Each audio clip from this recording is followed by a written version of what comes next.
Welcome back to my channel. আজকে বলো তো কী বানানো হচ্ছে, নিশ্চয়ই সবাই বুঝতে পেরে গেছো এই ইনগ্রিডিয়েন্টসগুলো দেখে। হ্যাঁ, আমের আচার বানানো হচ্ছে। তো আমের আচার বানানোর জন্য ফার্স্টে যে মশলাগুলো তৈরি করে নিতে হবে সেটা হচ্ছে ধনে, জিরে, মৌরি, মেথি আর শুকনো লঙ্কা।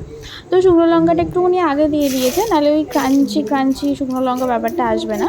তারপরে বাকি মশলাগুলো দিয়ে একটুখানি 5 মিনিট মতো একটুখানি কড়াইতে একটুখানি সতে করে নিয়ে মশলাটাকে তারপরে একটুখানি ঠান্ডা করে দিয়ে মিক্সিতে ওটার গুঁড়োটা তৈরি করে নেবে। তারপরে কড়াইতে সামান্য একটুখানি তেল দিয়ে জাস্ট ফোড়ন দেওয়ার মতো একটুখানি 5 ফোড়ন আর শুকনো লঙ্কা দিয়ে ওটা হালকা নাড়াচাড়া দিয়ে তার মধ্যে আমগুলো দিয়ে দেবে। আমগুলো মা আগের দিন রাত্রেবেলা কেটে হলুদ আর জলে ভিজিয়ে রেখেছিলো, হলুদ জলে ভিজিয়ে রেখেছিলো।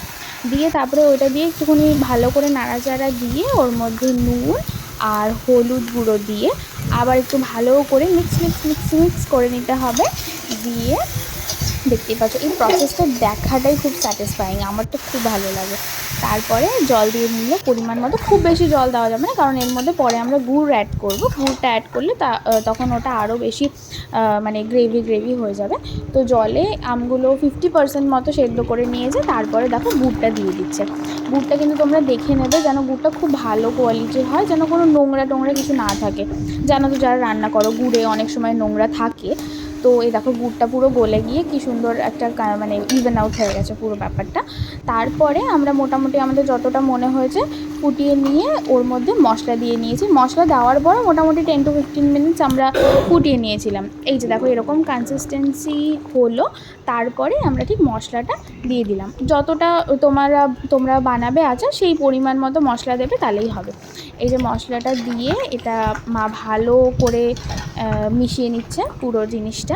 এটা মানে আমার পার্সোনালি এই আচার বানানো দেখতেই খুব ভালো লাগে, আর এটার এত সুন্দর সেন্ট মানে ভাবলেই জিভে জল চলে আসে। আর এই আচারটা তো দারুণ হয়েছিল।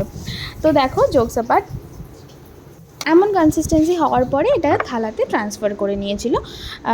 এই জিনিসটা মা মোটামুটি 3 থেকে 4 দিন কড়া রোদে একদম শুকিয়েছিল। আর কড়া রোদে শুকানোর পরে এই আমটা পুরো মানে মশলাটাকে টেনে নিয়েছিল। আর এদিকে একটুখানি আম তেল, এটা আমার পিসি দিয়েছে, আগের বছর দিয়েছিল, এখনও ভালো আছে। আমার খুব ভালো লাগে আম তেল খেতে, ওই জন্য পিসি বানিয়ে দিয়েছিল। আর এদিকে মা আরেকটা আচার বানিয়েছে, ওই আম গ্রেট করে যে আচারটা বানায় না, ওইটা, এটাও খুব ভালো খেতে। আর এটা হচ্ছে আমাদের বাড়ির পেছনের বাগানটা, আমার খুব ভালো লাগে আমাদের বাগানটা, তাই তোমাদের একটু দেখালাম। আর এই যে মা এটা পুরো হয়ে যাওয়ার পরে কাচের বয়ামে রেখে দিয়েছে।